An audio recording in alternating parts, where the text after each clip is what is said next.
Hi guys, welcome to our vlog. We are CCK1A.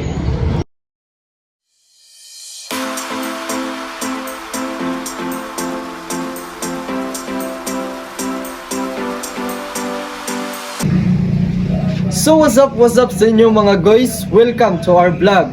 For today's video ay papakita ko sa inyo ang kakaibang uri ng pamumuhay dito sa amin, which is ay pagbabangkero. Tara na't samahan niyo ako. So what's up guys? Nandito tayo ngayon sa Umajam River at kasama natin ngayon si Mr. Juban. So Mr. Juban, may ilang katanungan lang po kami para sa iyo. Ilan ba ang na-income niyo everyday? Sa isang araw sa isang araw 1,000. Wow, so guys, isang araw 1,000. So saan ka makakuha ng 1,000 sa isang araw? Mr. Juban, ilan ba ang bayad para makatawid sa kabilang barangay? Sa isang tao is 5 pesos lang. Sa motor naman 20 pesos lang yung isa. So ayun guys, 20 pesos per motor, then 5 piso lang po para sa tao.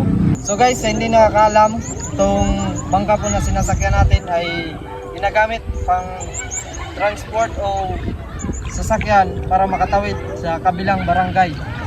Sa hindi nakakalam, ito yung isang motor mas dito mo sa kabila yung magawad. So ngayon guys, nakikita natin merong pasahero si Mr. Juban.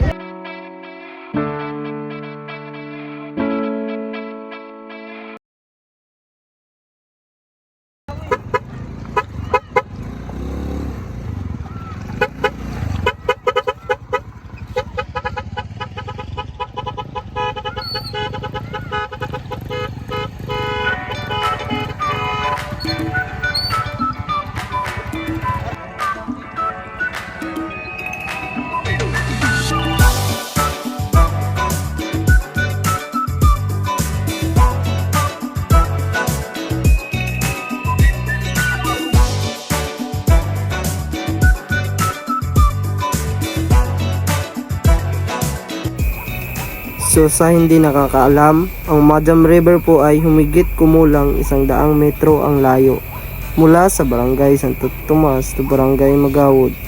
At ang bangka naman ay nasa 5 o 6 na metro ang haba. At ang lapad naman ay nasa 1.5 metro lamang.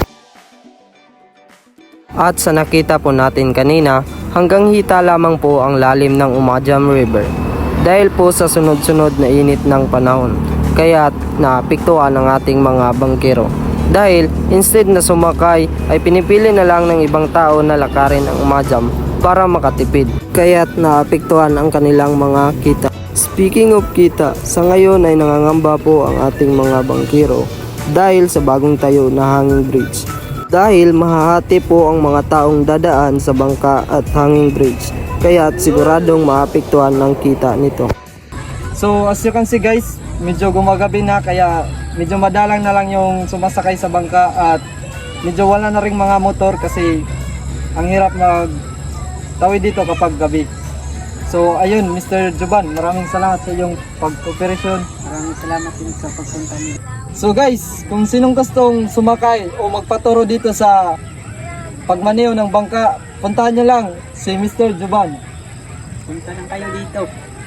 At welcome po kayo dito sa kanyang bangka. So guys, nakikita nyo ba itong sa likuran ko? Yan po ay hanging bridge na kakagawa lang po. Abangan natin sa part 2.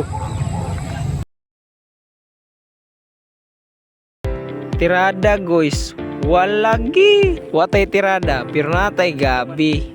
So karon awa na ginahinayan na. Nahinayan nagputol nito tutol. Giputol na siya pero dili na siya labay. Makaon na siya eating. Kining gabi usa ni siya ka lamion nga sudan sa bukid. Oscar!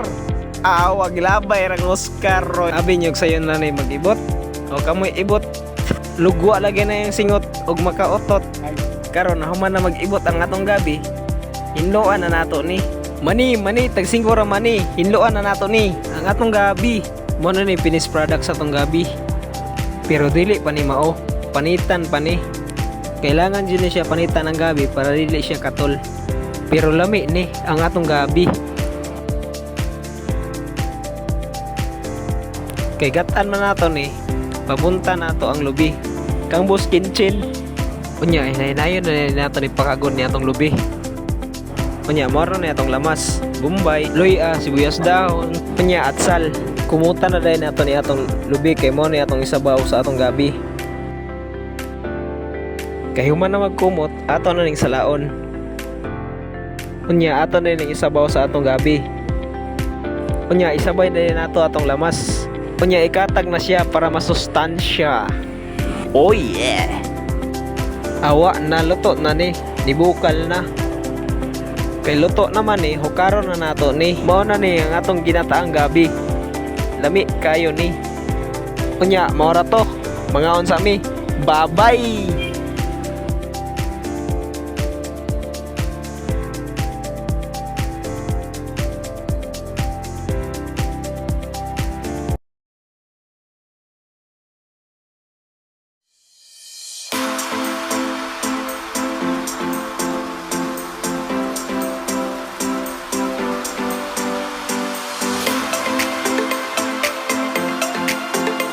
Hello guys, ngayon po ay tuturo ko po sa inyo kung paano ang proseso ng pagtatanim ng kamote.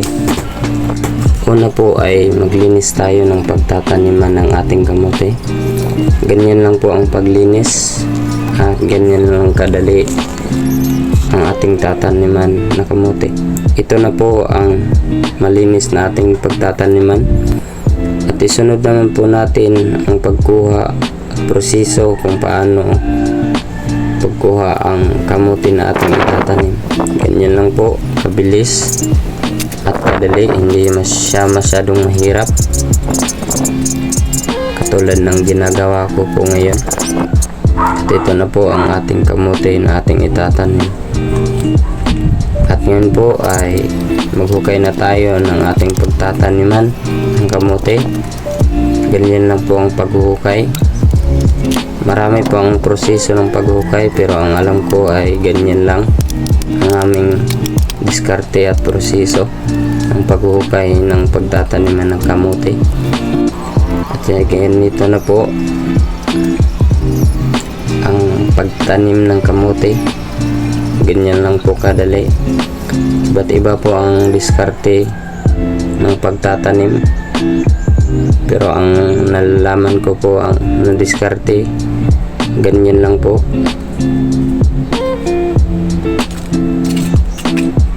Ganyan lang po kadali ang pagtanim ng kamote. At ito na po, tapos na. Salamat sa panonood.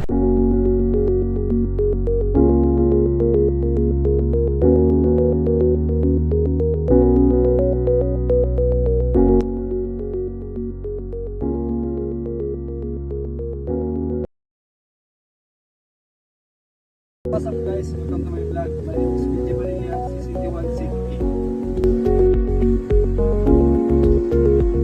I'd like to present to you the diversion route.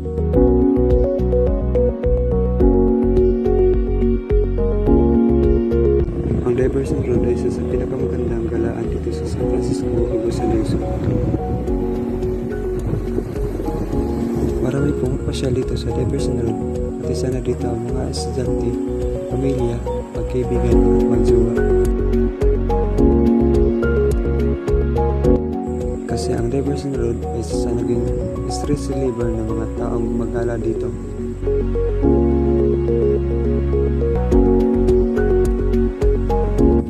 Bukod sa makakita ka ng magandang tanawin, makakalanghap ka rin dito ng magsariwang hangin.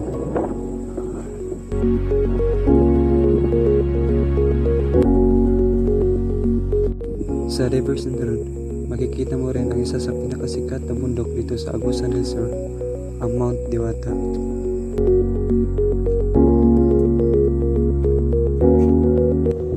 At siyempre, hindi rin mawawala ang napakagandang tanawin dito sa diversion road, ang sunset.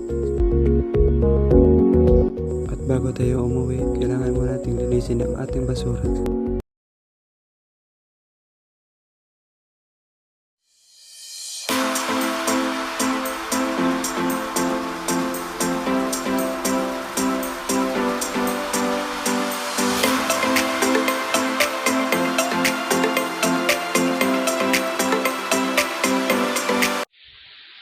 Hi guys! For today's video, natadiri sa Awaw Falls.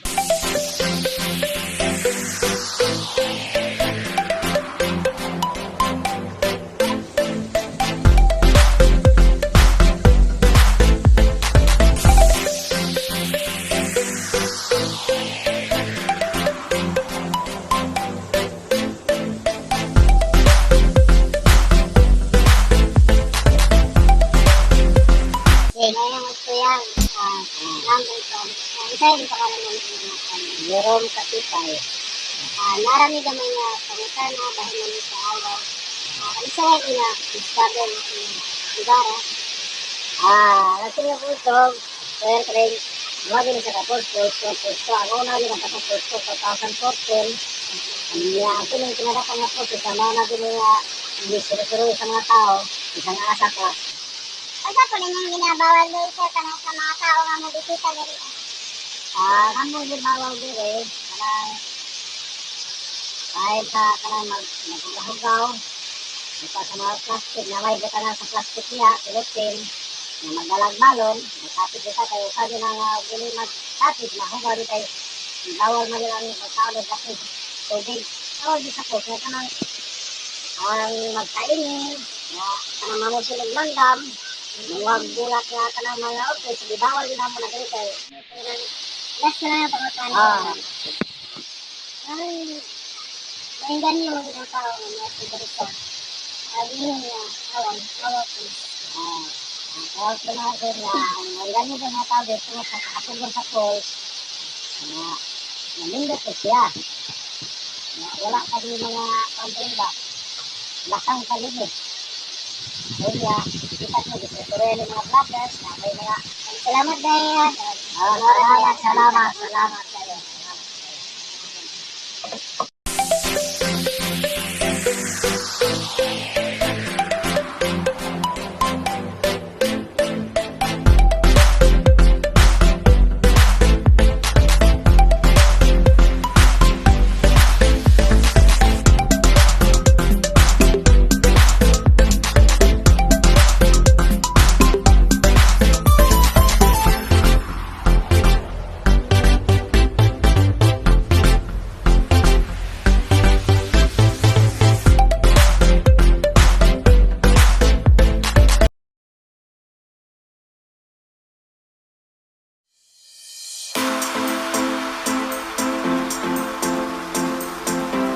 So what's up guys?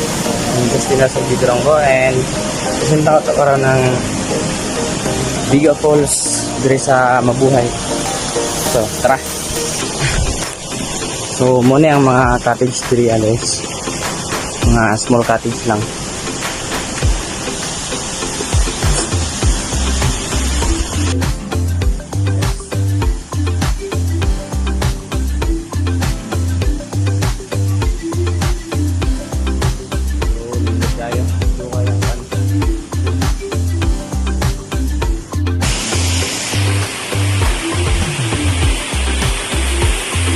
So muna yung view sa lugar guys. Biga Falls. Located at Barangay Mabuhay, Prosperidad, Agusan del Sur. So muna siya. Diri hinggat kayo. Diba? Muna yung mga cottage diri.